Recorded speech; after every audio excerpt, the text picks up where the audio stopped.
तो आ जाओ एक मस्त पेड़ में लेकर चले। बहुत बार बेवजह ये क्वेश्चन रॉन्ग हो जाता है, बेवजह, है ना। और फिगर जो ट्रिग्नोमेट्री का पहला डिमांड टीचर करेगा इन दिस चैप्टर, अगर आपने बिना फिगर के थ्योरी क्वेश्चन अटेम्प्ट किया तो वही जीरो हो गए। एमसीक्यू की बात नहीं कर रहा। So Raghav, read out louder. There is a tree, let this be your tree. Yes, the top of the tree जो है ये टूट रहा है, टूट रहा है, टूट रहा है। यस और नो गाइस? तो ये वाला जो भी पोर्शन होगा, सपोज ये एच है तो ये एच होगा।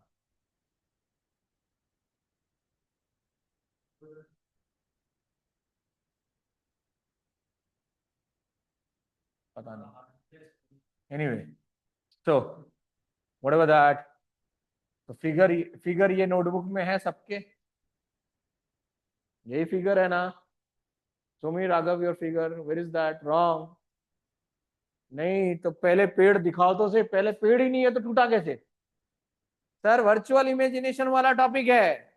अगर आपने ये पेड़ दिखाया नहीं है तो टूटा हुआ हिस्सा आया कहां से गाइस? शादी हुआ ही नहीं, डाइवोर्स का पिटीशन अलाउड नहीं है। मैं इसीलिए तो कहा फिगर रॉन्ग होगा, हो गया वो रॉन्ग।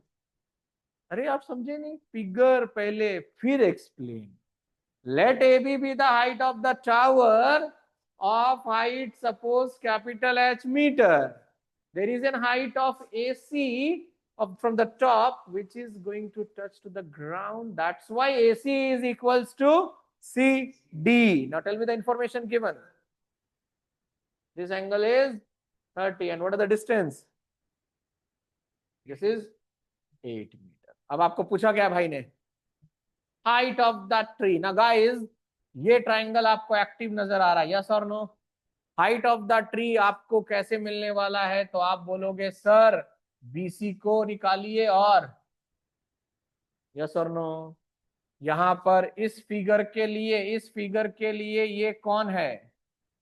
परपेंडिकुलर। और ये कौन है? तो आओ पब में चले, पब में चले, पब में P by B is equals to 10 का 30 डिग्री। परपेंडिकुलर नहीं पता, 10 30 की वैल्यू हमें टिप्स में याद है। तो गाइज यहां से आप अपना आंसर अभी लिखोगे, लेकिन ये आंसर नहीं है। अभी आपको सीडी भी ढूंढना है, यस और नो? सीडी बोले तो इस फिगर का हाइपोटेन्यूज है। अब आप इससे जोड़े या इससे जोड़े, चॉइस इज योर्स। हमने बेस से जोड़ा, बेस से जोड़ा तो यहाँ कौन एक्टिवेट हुआ? हमने एच अपॉन बी अगर लिख दिया है तो कोई बात नहीं, अपने दिमाग में डायरेक्ट वाला ज्यादा रहता है, let it be B by H. नहीं नहीं, बी बाई एच, कोई बात नहीं, इज राइट। इसको प्रेजेंट कर देते हैं। यहाँ बी फॉर बेस कह रहे हैं और हाइपोटेन्यूज को सिंस मैंने कैपिटल एस दे रखा तो यहाँ पर एक बार का नॉलेज के लिए सीडी लिख देते हैं। इज इक्वल्स टू, अपने पास कौन एक्टिवेट हो रहा है? कॉस 30, यस और नो? कॉस 30। सर ये बेस लिखा सर मैंने, फिर हाइपोटेन्यूज लिखा sir. Base upon hypotenuse is cos. Now base की वैल्यू 8 है, हाइपोटेन्यूज को सीडी रख लो प्लीज, सीडी रख लो। नाउ कॉस 30 की वैल्यू आपको याद रहनी चाहिए, √3/2।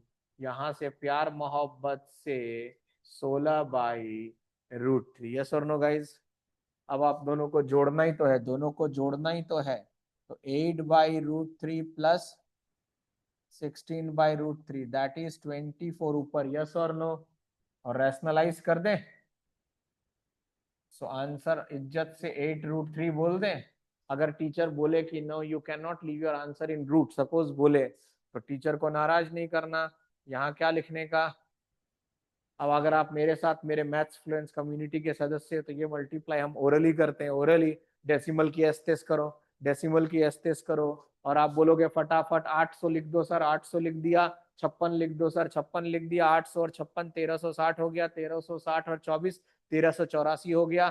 तो आप बड़े इज्जत से लिख दो 13.84। ये तभी पॉसिबल है, the only institute where you connect with maths fluence community where you can learn your multiplication like a magic water flow. So answer is, teacher आपको यहाँ पूरा मार्क्स दे देगा गाइस, यहाँ दे देगा, लेकिन कभी अगर एमसीक्यू आया और इस फॉर्मेट की जगह ऐसा दिखा तो बात एक ही है। कहाँ गलती हुआ, आप लोगों ने नोटिस किया, आपने पेड़ बनाया नहीं, पहले काट दिया, तो वो मार्क्स कट जाता है। बाकी इस क्वेश्चन में और कुछ नहीं था, ये 1 मार्क्स में एमसीक्यू आ जाता है। Clear now guys? इसके बाद देखो मायावती वाला क्वेश्चन दिखेगा, स्टेचू वाला, चेक करो 7th नंबर या 8 नंबर, देखो जल्दी से। है 8 है। उसके बाद देखो 2 टावर ऑफ सेम हाइट या डिफरेंट हाइट कुछ दिख रहा होगा। Yes, 2 poles. क्वेश्चन 10 करेंगे गाइज, इसके बाद 10 करेंगे, 8 करेंगे, 10 करेंगे, और 10 के बाद 13 करेंगे। एनसीईआरटी जस्ट फॉर प्रैक्टिस है। और 13 के बाद रोकेंगे और वही क्वेश्चन करेंगे नेक्स्ट, जो 14 का बड़ा भाई है, और वही पेपर में आएगा, क्योंकि इस साल एयर फ्लाइट मस्त चल रहा है।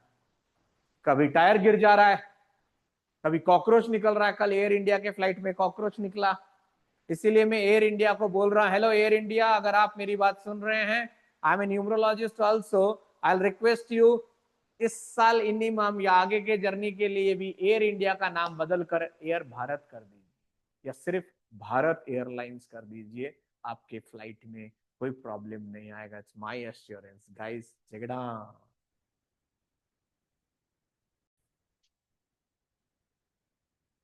Question number NCERT 13, read out. Top of, यानी कि पता चल गया यहां पर कोई है। Continue please.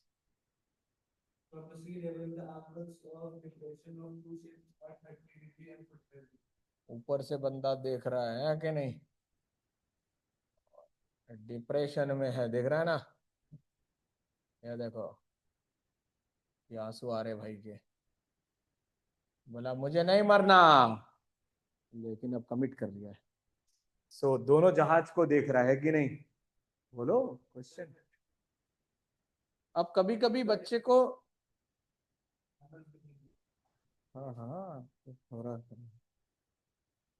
जब डिप्रेशन आया है तो गाइज ये लाइन बनाना जरूरी है। कभी कभी कंफ्यूज हो जाता, 30 कौन सा, 45 कौन सा, तो कॉमन सेंस है 90 के जो ये वाला एंगल ऑब्वियसली, और ये पूरा 45 डिग्री, इस तरह से फिगर तैयार किए। आगे बढ़े कुछ और। Find the distance between the two shapes. ए है गाइस, ये बी है, ये सी है, और ये डी है। अब आपको 2 ट्राइंगल नजर आ रहा है, 1 बाय 1 यूज करेंगे। फिगर को नरेट करने के बाद क्या ये ट्राइंगल एक्टिवेट है? कौन सा एंगल यूज आ रहा है? 1045 डिग्री। तो बड़े आसानी से मैं 1045 इज इक्वल्स टू 75 अपॉन 1045 की वैल्यू टिप्स में होती है, इसीलिए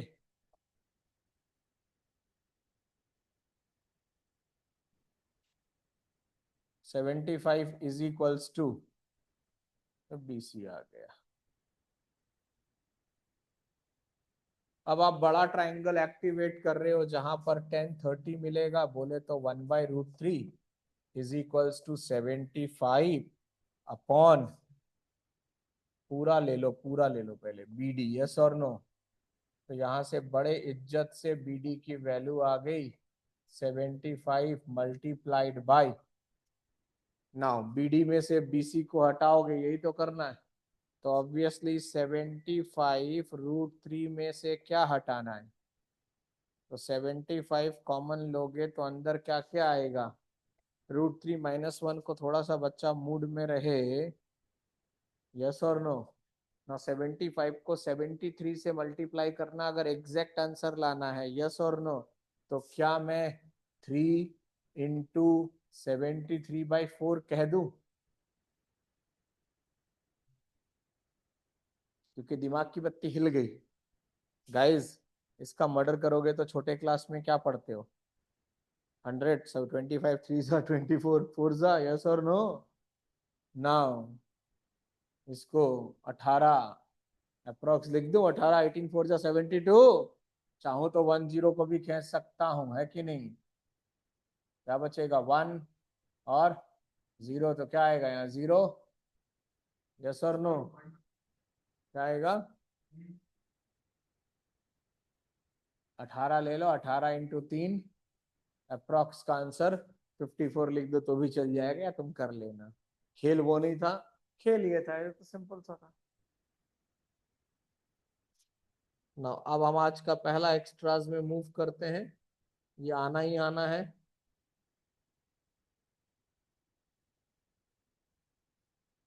इसको हम कहते हैं एयर इंडिया, ठीक है। So an aeroplane is flying at a constant height of 1500 √3 meter.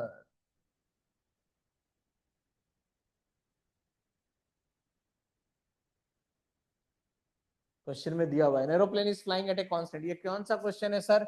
ये एनसीईआरटी का क्वेश्चन 14 का बड़ा भाई है। हॉट एयर बैलून में वैसे भी ट्रेवल नहीं करना चाहिए, 11 लोग सड़क गए हैं ब्राजील में, बैलून में ही आग लग गया। सो an aeroplane is flying at a constant height of 1500 √3 meter when observed from the ground। अब एरोप्लेन आजकल वैसे भी ऊपर से निकलता है तो घबराहट हो जाती है, जैसे कल निर्जा मोदी स्कूल के ऊपर से निकला तो घबराहट हो रही है, तो भाई लोग ऑब्जर्व कर रहे हैं। An aeroplane is flying at a constant height of 1500 √3 meter. When observed from the ground, it is making an angle of elevation 60 degree। Language के साथ हम फिगर बनाते जा रहे हैं।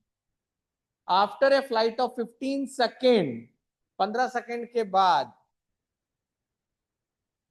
क्योंकि एंगल कम हो रहा है इसलिए मैंने आगे बढ़ाया।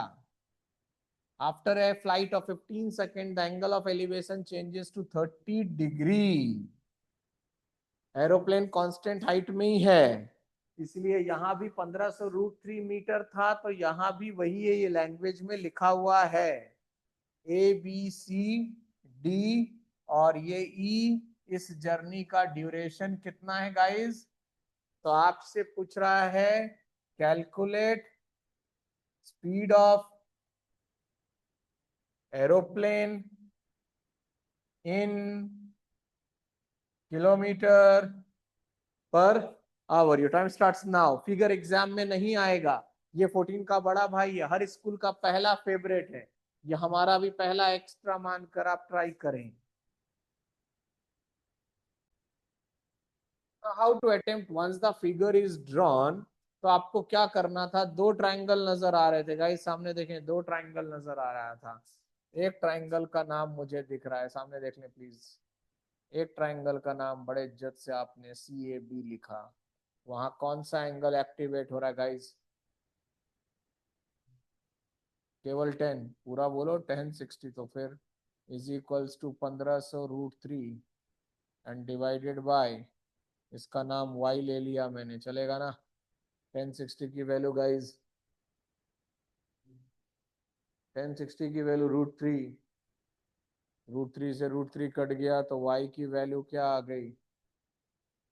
1500 1500, यस और नो? अब बड़ा ट्राइंगल को एक्टिवेट कर लो। बड़ा ट्राइंगल बोले तो इन ट्राइंगल DAE, यस और नो? DAE कौन सा एंगल एक्टिवेट हो रहा है? 1030 की वैल्यू 1/√3 लिख दूं, इज इक्वल्स टू 1500 √3, पूरे का नाम x दे दूं, पूरे का नाम, पूरे का नाम, पूरे का नाम। ना क्रॉस करेंगे तो x की वैल्यू क्या लिखोगे? यस और नो? तो x माइनस वाई अगर करेंगे, x माइनस वाई करेंगे तो ये वाला आ जाएगा, ये वाला, जो कि कितना आ गया?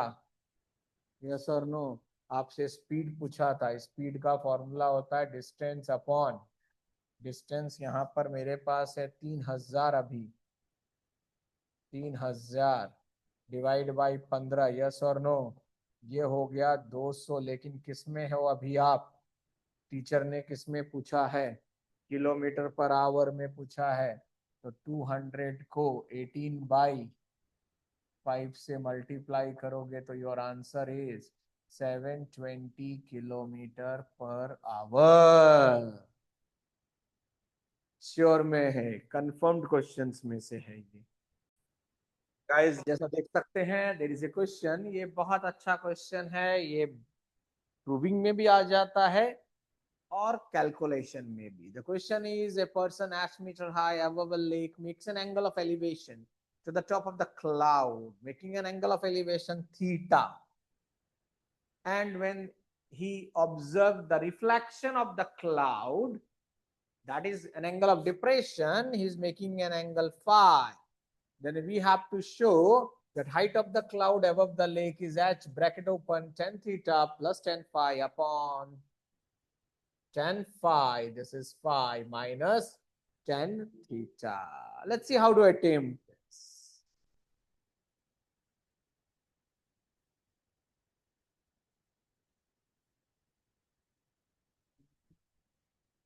Yes. Stop talking, please. So, a man h meter high above the lake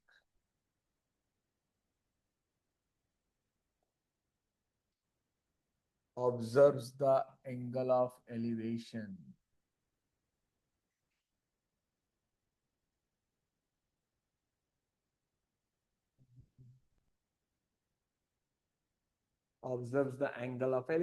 to the top of the cloud as theta. Why do we need to move? Please focus on the class now. And the depression of the reflection of the cloud is going to be pi. This is h.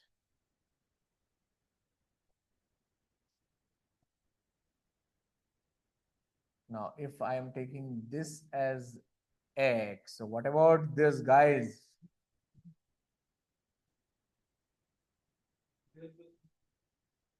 What will be the height of this one, guys? It will be h plus x. As per mirror, जितना आप mirror से ऊपर रहते हो उतना ही नीचे बनता है. Where is that ground level you're talking? There is a reflection of the depression of the cloud making somewhere. पहला एरर क्या होता है फिगर बनने के बाद? बहुत सा बच्चा इसको h plus x लेना ही भूल जाता है. अब आपको प्रूफ करना है, पहली बार आपको प्रूफ का क्वेश्चन कर रहे हो, इसको y मान ले रहे हैं. तो कौन कौन सा ट्राइंगल एक्टिवेट हो रहा है? तो आप बोलोगे सर एक टेन थीटा दिख रहा है which is x upon. Yes और no? Focus on the class please. So यहां से आप y को क्या लिख सकते हो? सर आपने ऐसा क्यों किया? बिकॉज प्रूफ में कहीं भी y है, इसलिए y के टर्म में एक्सप्रेस कर दे रहा हूं. दूसरा ट्राइंगल सर कौन सा एक्टिवेट होगा? ये दिख रहा है गाइज. यहां पर आप क्या लिखोगे? tan phi is equals to 2h plus x upon. So यहां से y क्या लिखोगे? 2h plus x upon. ये भी y के बराबर, ये भी y के बराबर. आप आंसर की ओर बढ़ रहे हो. तो can I write x upon tan theta is equals to 2h plus x upon tan phi? Yes और नो? क्रॉस मल्टीप्लाई कर लें, क्या देगा ये? x tan phi. यस और नो? इज इक्वल्स टू क्या आ रहा है? 2h tan theta plus x tan theta. Yes और नो? लाइक टर्म एक तरफ कर लें. The moment you do the like term एक तरफ, तो आपके पास क्या आ रहा है? x tan phi. This is x tan phi minus x tan theta. Yes और नो? इज इक्वल्स टू, इधर क्या बच रहा है? 2h tan theta. X common लिया तो क्या आया, tan phi minus tan theta, yes और नो, इज इक्वल्स टू क्या चल रहा है, 2h टेन थीटा। तो x की वैल्यू गाइस क्या है यहां से, 2h tan theta divided by, yes और नो, ये किसकी वैल्यू निकली है अभी तक। आपको height of the cloud above the lake कैसे मिलने वाला है, x प्लस एच, अभी किसकी वैल्यू आई है, इसलिए आपको दोनों तरफ क्या ऐड करना होगा, यस और नो। तो यहाँ पर आपके पास आएगा 2h टेन थीटा अपॉन, देखो डिनोमिनेटर आपका आ भी गया, दिख रहा है क्या, दोनों तरफ आपने क्या ऐड किया है, यस और नो। तो आप अगर यहीं पर देख पाओ जगह पे, तो आप यहाँ नीचे क्या लिखोगे, टेन फाई, यस और नो, एलसीएम, और यहाँ क्या आएगा 2h tan theta plus H tan phi minus, थोड़ा सा ध्यान से देख लेना मैं क्या लिख रहा हूं, यस और नो ना, 2h टेन थीटा से एक h टेन थीटा गया तो गाइस क्या बचा, h h, यहाँ देख लेना, h टेन थीटा, और साथ में कौन चल रहा है, h टेन, और डिनोमिनेटर में कौन सा चल रहा है guys, tan phi minus minus tan theta, yes और नो। अब यहाँ पर आपके पास h कॉमन ले लोगे तो ऊपर क्या आएगा, और नीचे क्या आया, tan phi, this is phi minus, tough है, बिल्कुल है, क्यों, क्योंकि एक तो प्रूविंग था, प्रूविंग हमने कभी एनसीईआरटी में देखा ही नहीं, इसीलिए ये क्वेश्चन आजकल बोर्ड का फेवरेट है। हो सकता है इसको आसान करने के लिए ये 60 डिग्री दे दे और ये फिर पूछ ले prove height of the cloud, और ये भी दे देगा फिर सपोज, तब ये फिगर जो बच्चा बना लेगा, कैलकुलेशन ही तो था, लेकिन अगर ये प्रूविंग था तो टफ था, क्योंकि मुझे आंसर पता था, पहुंचे कैसे। तो हमने रोल नंबर 1 क्या किया, हमने देखा ये जो बेस है इसकी जरूरत नहीं है, हमने कोशिश करी और बेस को हम एक्स के टर्म में एक्सप्रेस करते हुए चले गए, जैसे ही हमने एक्सप्रेस किया हमें गेम मिलने लग गया, क्योंकि डिनोमिनेटर आने लग गया। सो दैट्स वाई ये जो क्वेश्चन है यही एनालाइजर है।